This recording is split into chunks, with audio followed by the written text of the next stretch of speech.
dalam 30 menit ke depan akan menyampaikan satu informasi yang insya Allah akan menjadi solusi buat saudara-saudara semua yang mau segera lunas hutang.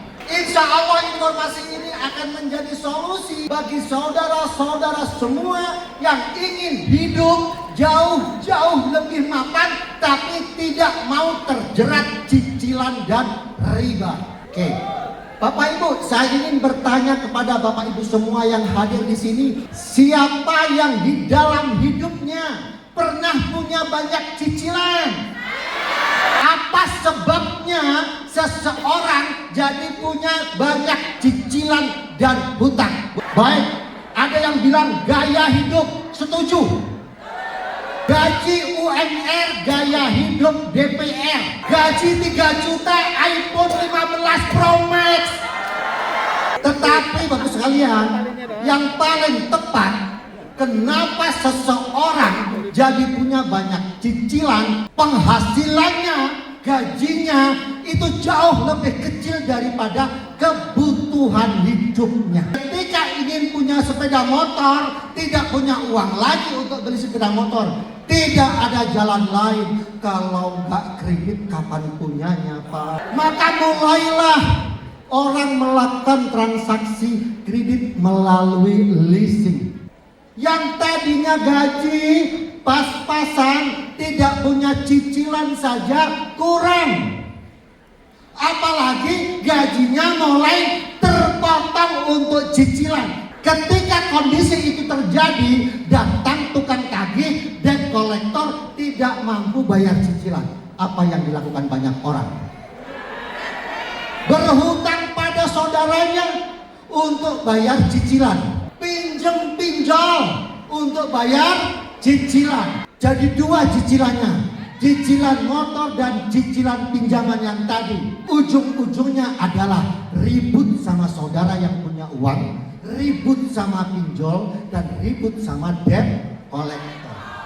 Saudaraku, saya ingin mengingatkan kembali bahwa di dalam transaksi tersebut ada riba di dalamnya. Riba itu berbeda dengan dosa yang lain.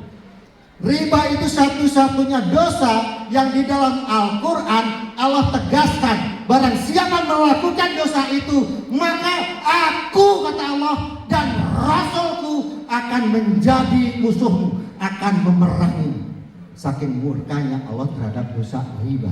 Ada 73 pintu dosa riba, dan dosa yang paling ringan itu adalah setara dengan seorang anak laki-laki berzina dengan ibu kandungnya.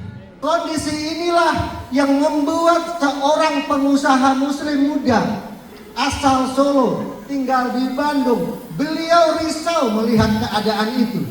Bagaimana dengan tetangga-tetanggaku? Bagaimana dengan teman-temanku? Bagaimana dengan anak-anak teman-temanku yang setiap hari pergi ke masjid, tiap bulan puasa?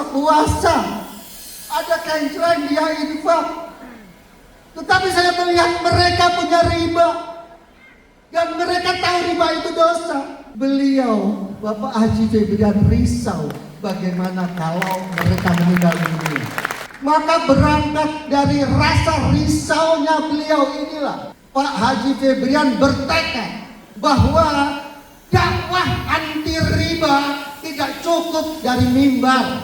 Maka dakwah riba harus terrealisasi melalui dakwah ekonomi. Maka Pak Haji Febrian mendirikan Best Corporation Syariah, perusahaan yang dibangun dengan misi utama membantu banyak orang terlepas dari hutang dan riba.